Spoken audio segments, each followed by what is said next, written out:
Assalamualaikum warahmatullahi wabarakatuh. Jumpa kembali di channel Raden Segoro. Oke guys, kali ini saya berada di makam Raden Adipati atau masyarakat sini lebih familiar menyebutnya Sunan Ardiwa. Jadi Raden Adipati Sunan Ardiwa ini adalah salah satu waliullah penyebar Islam di daerah Madura, khususnya di kawasan desa Bringen, Pengas dan sekitarnya. Untuk silsilahnya sendiri,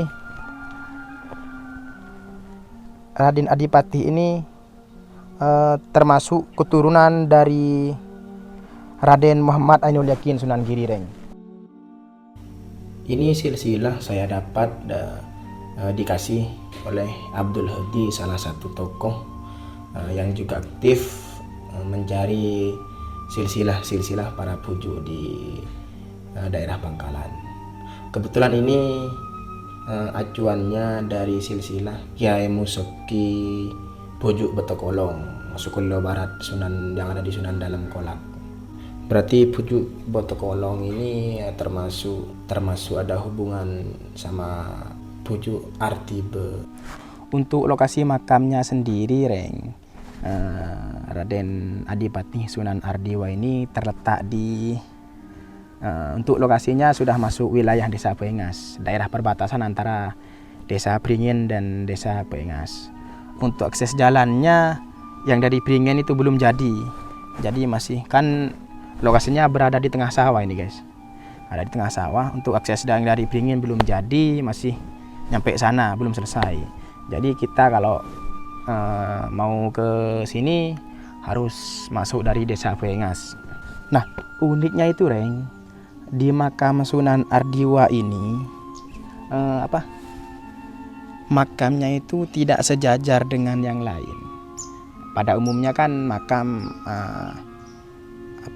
utara selatan. Nah, di Sunan Ardiwa ini beda. Makamnya itu lebih condong ke barat timur.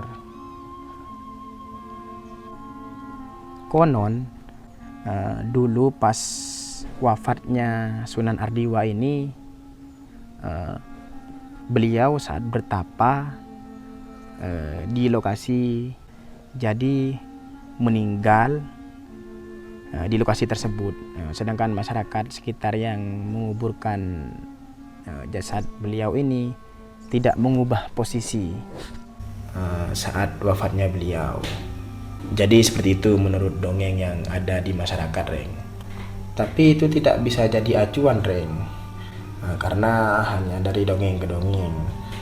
Sebab dari versi lain, di saat saya juga bertanya kepada Haji Ali, salah satu napotoh dari Sunan Ardiwa ini, karena keturunannya Puju Artibe itu yang ada di Ronggulun Desa Pengas, terus yang ada di Benger Pujuk Lacing Tanah yang ada di Desa Benger Pengas, terus ada keturunan juga yang ada di Desa Bringen, terus ada juga yang ada di daerah Jatiroto, daerah Pesuruan.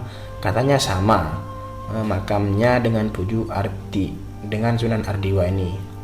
Makamnya itu lebih condong ke barat, tidak lurus ke utara. Entah ceritanya seperti apa, wallahu a'lam. Sampai sekarang ini masih banyak orang-orang masyarakat sekitar maupun yang dari luar banyak yang berziarah ke sini, Sekarang aja tadi pas saya kesini lagi ada acara selamatan. Biasanya orang kampung itu adalah orang kampung sini kalau ada hajat apa itu ada nazar, selamatan ke sini. Juga ada satu kepercayaan, karena Puju ini dulu seorang panglima perang yang dikenal sakti. Banyak masyarakat mempercayai kalau ada masalah, ada masalah kasus carok atau habis membunuh orang itu, mereka mencari barokah selamat ke sini. sehingga tiap hari atau bermalam di sini, atau intinya itu agar masalahnya itu cepat selesai. Jadi seperti itu, dan itu terjadi sampai sekarang. Untuk sisa-sisa barang peninggalannya Puju Artibe ini, Reng, yang saya ketahui ada di 2 tempat. Yang pertama ada di Desa Pringen, di dalam kediamannya dulu. Yang kedua ada di Dusun Pesek, Desa Pengas, yang di dekat akses masuk ke makam Puju Artibe itu. Untuk yang di Pringen ini, Reng, ada tombak, juga keris. Entah, saya nggak berani buka, hanya dibungkus kain putih. Terus juga ada sisa peninggalan piring-piring beliau yang sudah pecah. Dulu piring ini masih utuh, Reng. Piring ini dipecahkan karena salah satu ada yang berani menjualnya. Dijual, katanya dulu dijual, terus piring itu kembali lagi ada di tempat, kemudian dijual lagi, kembali lagi ke tempat, sehingga sama salah satu saudara keturunannya beliau itu piring itu dipecahin biar nggak dijual lagi, guys. Cuman pecahan piringnya itu sampai sekarang masih disimpan. Sedangkan yang di Pengas, di Dusun Pesek ini, Reng, ada sisa-sisa peralatan musik. Ada gong, ada kelenang, dan lain semacamnya. Dan juga ada tombak. Yang di Piringin tombaknya ada, yang di Pesek juga ada. Nah, tombak ini, guys, yang paling familiar menjadi dongeng-dongeng di masyarakat Pringen dan sekitarnya, tombak Puju Artibe ini, guys. Konon dulu katanya tombak ini kan ada 2, yang satunya di Pringen, yang satunya di Pesek. Tombak ini berasal dari ilat nogo atau lidah naga, guys. Entah yang mana yang lidah, entah yang mana yang tubuh ke bawah, yang ekornya itu, Reng. Belum tahu pasti. Untuk dongeng yang tersebar di masyarakat banyak sekali macam versi, cuman alur dan intisarinya itu sama. Jadi saya untuk mencocokkan beberapa dongeng dari masyarakat ini, ada beberapa tokoh yang saya datangi, guys. Menurut dongeng, Reng, kenapa saya bilang dongeng? Karena cerita ini tidak bisa dipertanggungjawabkan, karena kisah yang saya tahu ini belum tertulis atau tidak tertulis di masa beliau masih hidup. Ini hanya dari dongeng ke dongeng yang beredar di masyarakat, dan banyak versi. Dan saya pun sempat berkeliling ke beberapa tokoh yang aktif atau yang sedikit paham tentang cerita Puju Artibe ini. Ada beberapa tokoh yang saya tanyakan, kemudian saya rangkum. Inti dari cerita tersebut sama, hanya alur ceritanya saja yang berbeda-beda. Untuk dongeng cerita dari tombak ilat nogo ini sendiri, Reng, dulu waktu Sunan Ardiwa ini mondok di daerah Jawa, pas Sunan Ardiwa ini mondok, nah, di pondok tersebut yang sebelumnya santrinya itu banyak, menjadi sepi, jadi nggak betah, Reng. Jadi tinggal Sunan Ardiwa sendiri yang menjadi santri di pondok tersebut, sehingga oleh kiainya Sunan Ardiwa diperintah untuk bertapa. Setelah bertapa, Sunan Ardiwa itu mendapatkan pisau atau keris lah, kemudian balik ke pondok. Setelah balik ke pondok, oleh kiainya tersebut, pisau atau keris tersebut disuruh dibawa pulang ke rumahnya, dengan catatan keris tersebut tidak boleh direbeh perempuan atau tidak boleh direbeh istrinya Puju Artibe. Kemudian pulanglah Puju Artibe ke rumahnya. Sesampai di rumah, Puju Artibe itu lupa memberitahu istrinya bahwa pisau tersebut tidak boleh direbah. Direbah itu artinya tidak boleh dipangku itu pisau, didekatkan ke perutnya. Puju Artiba lupa berpesan itu kepada istrinya. Dan terjadilah istrinya Puju Artiba itu merebah pisau tersebut, sehingga istrinya itu hamil. Nah, setelah hamil besar, istrinya itu sulit untuk melahirkan. Kesakitan terus tapi tidak bisa melahirkan. Akhirnya Puju Artiba itu kembali bertapa. Setelah bertapa mendapat bisikan kalau istrinya itu suruh melahirkan di tengah air mengalir. Akhirnya dilakukanlah dan terjadi melahirkan, tapi bayinya tidak ada, bayinya menghilang. Dan saat Puju Artiba bertapa, datanglah seorang naga. Naga itu mengaku anaknya Puju Artiba, Sunan Ardiba itu. Namun Puju Artiba tidak mau mengakui. Sang naga tetap bersikukuh mengaku bahwa naga tersebut anaknya Sunan Ardiwa.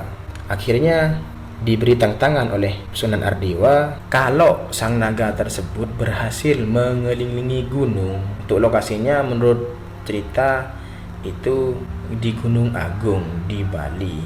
Entah ada yang bilang di Gunung Kelut di Jawa Timur, kurang paham. Itu ularnya disuruh mengelilingi gunung. Kalau berhasil lidah dan kepalanya itu nyampe, maka Sunan Ardiwa bersedia mengakui naga tersebut adalah anaknya. Akhirnya sang naga mengelilingi ular tersebut, tapi naga tersebut tidak berhasil. Ekor dan kepalanya tidak menyentuh. Karena tidak berhasil, sehingga naga tersebut menjulurkan lidahnya agar lidahnya menyentuh ke ekornya. Karena sedemikian, oleh Sunan Ardiwa lidahnya dipotong. Itulah asal mula tombak Ilat Nogo milik Sunan Ardiwa, sehingga jadi dua. Itu adalah asal mula tombak Ilat Nogo yang sakti mandraguna gitu. Banyak sekali versi sejarah perjalanan cerita semasa hidup beliau. Puju Artiba itu bisa melakukan petir, atau dalam bahasa Maduranya itu lap-lap. Dulu pas di sini musim hujan, para petani itu kan membajak sawah, nangkeleh dalam bahasa Maduranya itu.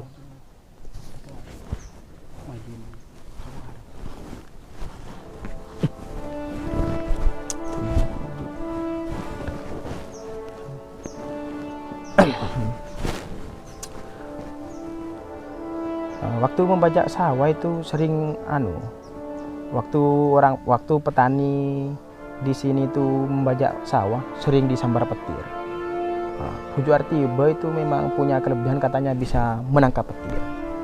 Makanya waktu itu Puju Artiba berhasil menangkap petir dan membuat perjanjian dengan petir. Sampai anak cucu saya, sampai 7 turunan, petir itu tidak boleh menyambar. Dan itu katanya kejadian setelah keturunan ke-7 ada masyarakat Beringin itu disambar petir. Ada ular lacing yang suka makan ternak warga seperti sapi, kambing dan lain-lainnya. Sehingga raja di Bangkalan itu mengutus Raden Adipati untuk menangkap ular tersebut. Kemudian ada lagi dongeng cerita tentang ular lacing tanah. Cerita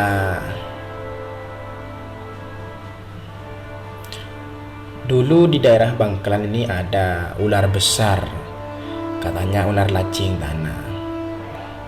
Ular lacing tanah tersebut sering makan ternak warga, kayak kambing, sapi dan sebagainya. Karena ular tersebut suka memakan ternak warga seperti sapi, guys, sehingga oleh beliau Sunan Ardiwa itu ular itu dipancing menggunakan tek-tek, kalung sapi yang bunyi itu. Nggak ada sapinya kan, jadi tek-tek itu dibunyikan sehingga ular kan mengira sapi. Setelah ular datang, baru ditangkap, dibunuh sama Raden Sunan Ardiwa itu. Pas kejadian itu istri Sunan Ardiwa sedang mengandung seorang putra, sehingga putranya itu dinamakan Pujuk Lacing karena pas waktu hamil berhasil menangkap ular lacing. Itu kuburannya ada di desa Benger, desa Pengas yang timur jalan itu. Ada lagi cerita katanya keris atau pusaka Sunan Ardiwa ini pernah entah diambil atau dikasihkan ke orang di daerah Bali waktu menyebarkan Islam di Bali. Salah satu preman terkenal di daerah Bali, salah satu penjahat lah terkenal di daerah Bali. Pusakanya diambil preman tersebut karena orang Bali itu suka dengan tarian-tarian semacam jenis pertunjukan musik yang ada penari wanitanya, sehingga Sunan Ardiwa untuk mengambil pusaka tersebut menyiasati dengan mengadakan pesta tari-tarian. Akhirnya dilaksanakan dan penjahat tadi hadir, kemudian dirayu oleh sinden atau penari tersebut sehingga lalailah dan akhirnya diambil kembali pusaka tersebut oleh Sunan Ardiwa. Sementara ini hanya itu saja dongeng-dongeng yang bisa saya rangkum dari narasumber-narasumber yang sudah saya tanyakan. Sunan Ardiwa ini menantunya Sunan Putromanggolo Pujuk Petapan.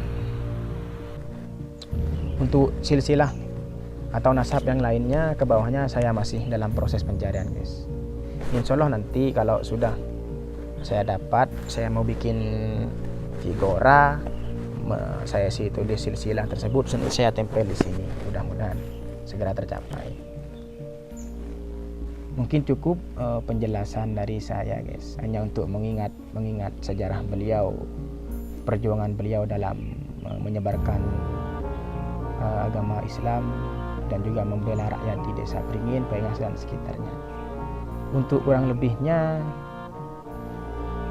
atau kalian ada yang lebih tahu untuk silsilah atau sumber yang bisa saya pelajari, boleh sekalian tulis di kolom komentar. Kurang lebihnya wallahu a'lam bishawab. Jika ada yang salah, saya pribadi mohon maaf.